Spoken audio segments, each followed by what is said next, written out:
Dans cet exercice, on va voir comment utiliser le théorème de Thalès pour trouver une longueur manquante dans une figure.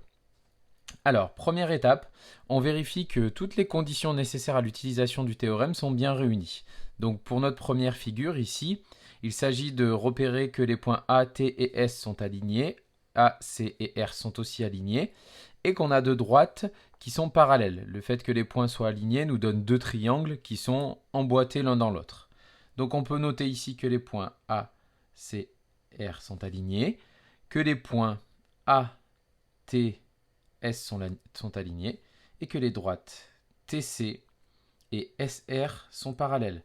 On est obligé de réécrire ces conditions-là. Ensuite, on cite le théorème qu'on va utiliser, c'est le théorème de Thalès, et il va nous donner les rapports. Donc on peut s'aider du surligneur si on veut repasser en couleur les deux triangles qui ont des longueurs proportionnelles l'un à l'autre. Donc un triangle en vert, le grand ici, et un triangle en rose, le petit. On va du coup pouvoir écrire que le côté AT correspond au côté AS du triangle vert, que le côté AC correspond au côté AR du triangle vert, et que le côté TC correspond au côté SR. On remplace ensuite les valeurs connues. Donc ici, on connaît AT qui fait 6 cm, AS qui fait 9 cm, AC, on ne le connaît pas, AR fait 15 cm, et TC et SR, on ne les connaît pas.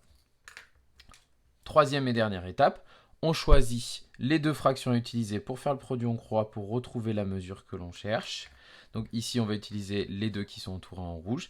Et on va donc pouvoir écrire que AC est égal à 6 fois 15 divisé par 9. Autrement dit 90 sur 9, c'est-à-dire 10 cm. On a ainsi trouvé la longueur AC. Dans le deuxième exemple, on a encore une figure. Ici, on a toujours les points UV et S qui sont alignés, TV et R qui sont alignés. On peut aussi dire que les droites US et TR sont séquentes en V, ce qui revient à donner l'alignement des points.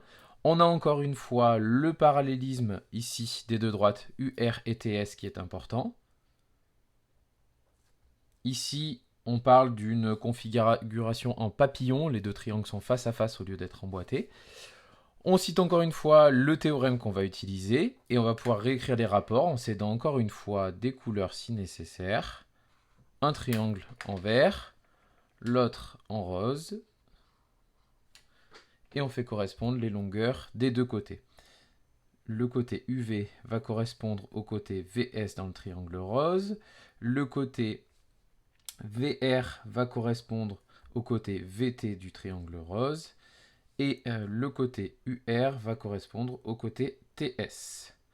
On remplace ensuite par les longueurs qui sont connues. Donc UV et VS, on ne connaît aucune des deux longueurs. Ensuite, VR et VT, c'est 25 et 45. Et pour terminer, on ne connaît pas UR, mais on connaît TS qui fait 27 cm. On choisit pour la dernière étape les deux fractions qu'on va utiliser pour faire le produit en croix. Et on termine en écrivant que UR est égal à 25 fois 27 divisé par 45.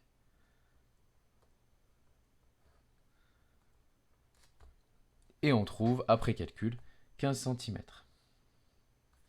Voilà, on a répondu à la question dans les deux cas. Donc version emboîtée, version papillon, mais on utilise le même théorème. Attention à ne pas inverser en cours de route.